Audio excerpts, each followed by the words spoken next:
Hello my faithful minions. In light of the trailers for the final Twilight movie cropping up in different places around the interwebs, I was struck with the idea of reading to you the horrendous pile of toadstool decomposition that is Twilight. Interspersed with my own commentary, of course. I know, you may be thinking to yourself, Sephiroth, I thought trolling on Twilight wasn't cool anymore. I thought heavy metal bands was done stooping to that level just to get some cheap laughs, but what can I say, I personally like the attention.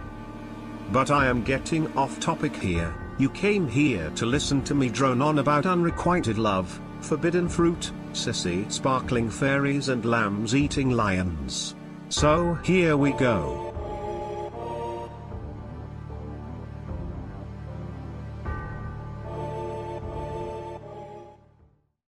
Preface. I'd never given much thought to how I would die. Okay minions, know that by the time we reach the end of this book, by the time we get to the chapter to which this statement refers, we will all be entertaining this idea quite enthusiastically. Now, moving on to chapter 1, since the preface isn't really important. Chapter 1, First Sight.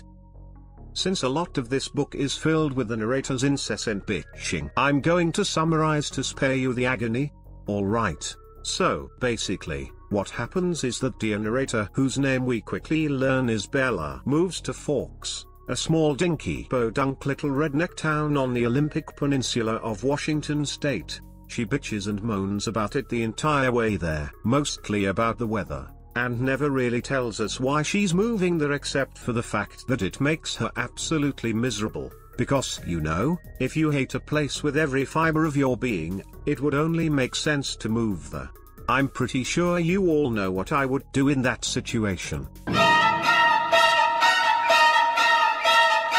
And Ms. Meyer sets the precedent for the rest of this story when Bella explains that she is worried about leaving her mother to fend for herself when she writes. Of course she had Phil now, so the bills would probably get paid. There would be food in the refrigerator, gas in the car, and someone to call when she got lost, but still. Because the strong, resourceful, providing man should always be the one to take care of the useless, good-for-nothing woman. This is why so many people hate this book series. That and Stephanie Meyer can't write to save her life. So after she makes it home, she cries herself to sleep because she's a miserable sod, then goes to school the next day. She complains about the weather some more while she drives there. She goes to school and acts like a bitch toward everyone, even though they are all really nice and unrealistically accepting of her.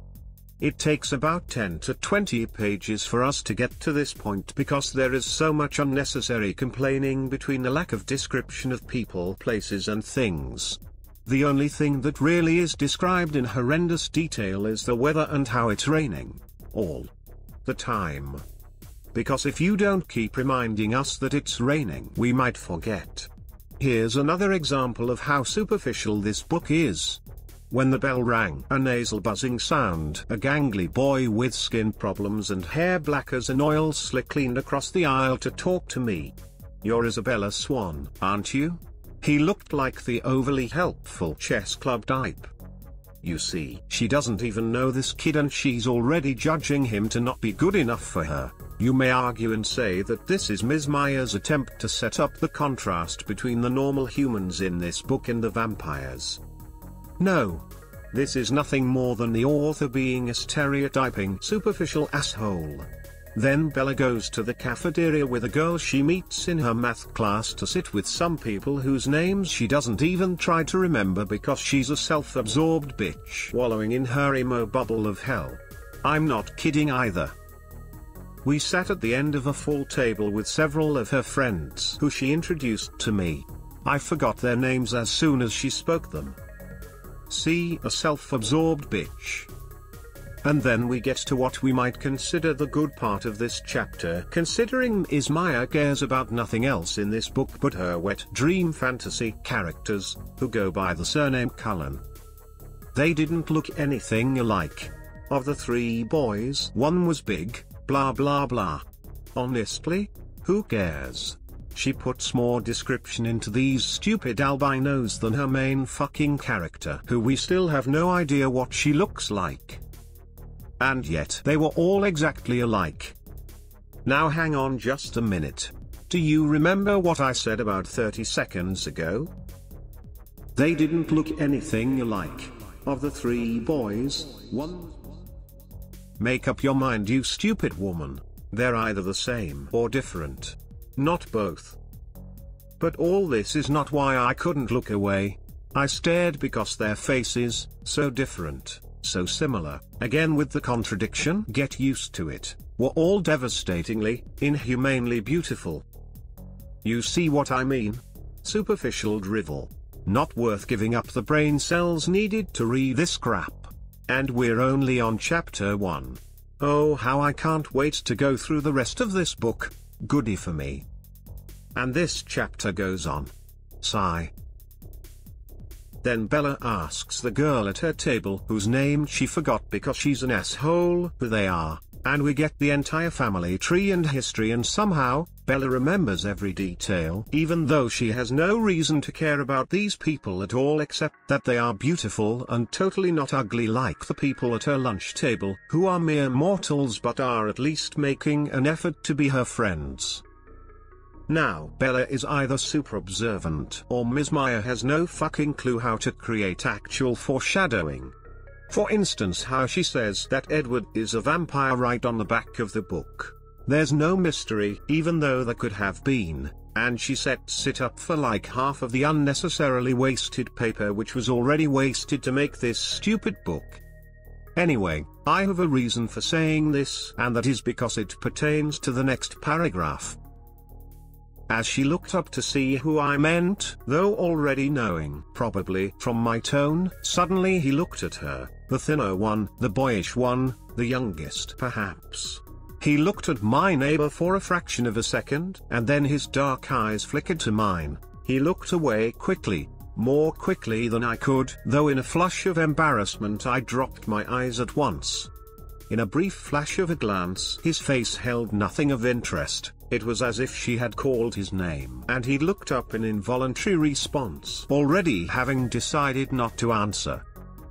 Yeah, no one realized that you just explained Edward's ability to read minds, you sorry hack of a so-called author. That's Edward and Emmett Cullen, and Rosalie and Jasper Hale. The one who left was Alice Cullen. They all lived together with Dr. Cullen and his wife. She said this under her breath. I glanced sideways at the beautiful boy, who was looking at his tray now, picking a bagel to pieces with long, pale fingers. His mouth was moving very quickly, his perfect lips barely opening. The other three still looked away, and yet I felt he was speaking quietly to them. Get used to the ridiculously detailed descriptions of Edward. They make up about 90% of the content of this book. Strange, unpopular names, I thought. The kinds of names grandparents had. But maybe that was in vogue here, small town names. I finally remembered that my neighbor was called Jessica, a perfectly common name. Oh, now you conveniently remember the girl's name. And now Stephanie Meyer tells us that these strange albino people are old enough to be her main character's grandparents. Another possible mystery blatantly given away before its time by the genius writers at the House of Meyer. So we find out from a description from Jessica that Emmett and Rosalie are together and Alice and Jasper are together, and that they are all adopted by Dr. Cullen and his wife. It's not really important though, because the only character that Bella cares about is Edward, since he was the focus of Meyer's wet dream that spawned all this bullshit. More unneeded conversation about the history and migratory patterns of the Cullens that no one cares about. I'm skipping to the science class part because it's really quite funny as hell, just due to the mediocrity of the whole thing. So she gets there, and of course the only empty seat is next to, you guessed it, Edward Cullen. Just as I passed, he suddenly went rigid in his seat. He stared at me again, meeting my eyes with the strangest expression on his face. It was hostile, furious. I looked away quickly, shocked, going red again. I stumbled over a book in the walkway and had to catch myself on the edge of a table. The girl sitting there giggled. LOL, this part is funny. He was leaning away from me, sitting on the extreme edge of his chair and averting his face like he smelled something bad, like raw meat crawling in maggots. Inconspicuously, I sniffed my hair. It smelled like strawberries, the scent of my favorite shampoo. It seemed an innocent enough odor. I let my hair fall over my right shoulder, whipping it back and forth like Willow Smith, making a dark curtain between us, and tried to pay attention to the teacher. Unfortunately, the lecture was on cellular anatomy, something I'd already studied and that juniors in high school should have studied already anyway. But the author writing my dialogue doesn't know anything about chemistry or physics because that would require knowledge on those subjects, and math is scary. I took notes carefully anyway, always looking down. I couldn't stop myself from peeking occasionally through the screen of my hair at the strange boy next to me. During the whole class, he never relaxed his stiff position on the edge of his chair, sitting as far from me as possible. I could see his hand on the inside of his left leg was clenched into a fist, trying to cover up other stiff parts of his body, because not only did I smell incredibly good to him, knowing already that he's a vampire from reading the back of the book, and this made him want to kill me, but it gave him a huge hard-on as well, and it was obviously embarrassing. This too, he never relaxed. He had the long sleeves of his white shirt pushed up to his elbows, and his forearm was surprisingly hard and muscular underneath his light skin. I imagined his penis looked about the same. 90% of the book. It couldn't have anything to do with me. He didn't know me from Eve. By the way, I have never heard this phrase before, so I looked it up on Google, and the very first result as well as the second down were both in reference to this exact sentence in the book. Thanks, good people of the internet. You two are checking Ms. Meyer's writing skills and realize that she is full of bullshit and changes popular phrases and makes up her own. The original idiom is "didn't know me from Adam." I peeked up at him one more time and regretted it. He was glaring down at me again, his black eyes full of revulsion. He also had a large spray bottle of Febreze and he began spraying it into my face. The spray got into my eyes and they quickly began to burn and puff up into giant red blobs of teary goo, kind of like maraschino cherries. I felt like a used gym bag filled with dirty socks and sweaty crotched gym shorts. I then noticed that he was taking out a thin black bottle of perfume and was twisting off the lid. He dumped it all over the top of my head. Then he pinched his nose and slid some lilac-scented deodorant over to my side of the table. Oh wait. This isn't in the book, is it? My bad. But it's much more interesting though. Yes? At that moment the bell rang loudly, making me jump, and Edward Cullen was out of his seat. Fluidly he rose. He was much taller than I'd thought, his back to me, and he was out the door before anyone else was out of their seat. I sat frozen in my seat, staring blankly after him. He was so mean. It wasn't fair. What isn't fair? The fact that a person whom you have no reason to care about doesn't like you? The fact that you're too good for everyone but he's too good for you, and it kills you inside because you can't have him. Someone who is superficially perfect? You know how I react to people like that? I destroy everything they love and cherish and make them suffer until the last breath has been expelled from their sword-punctured lungs. Anyway, she meets Mike after this supposedly traumatizing ordeal and she thinks he's cute but has dorky hair. He seems nice and they immediately become friends because, like I said before, all the boys in this story, apart from the stupid stalker pedophile, are unusually nice to her and want to bone her the second they see her. Fresh meat. He walks her to gym and she embarrasses herself there because she is clumsy to the point that you would think she is truly a case for the mentally handicapped. Oh yeah, and she complains about gym class too. Of course, can't get through a page without hearing a complaint. So after gym she goes back to the main office to turn in her new student slip, and of course Edward is there too and acts like a dick to her again.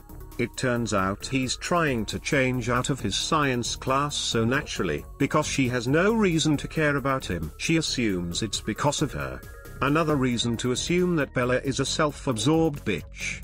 Then she cries like the whiny teenager that she is the entire way home because the stupid vampire boy apparently doesn't like her. Again, she has no reason to care about him. He didn't talk to her even once. And if he was acting that way, why would you even pay any mind? He's obviously not friend material, so it would make sense to forget about someone like that, right? Make a friend who actually wants to be your friend. Not once in this entire first chapter could I find any discernible reason to care about the main character at all whatsoever. Whining is not the way to gain your reader's sympathy.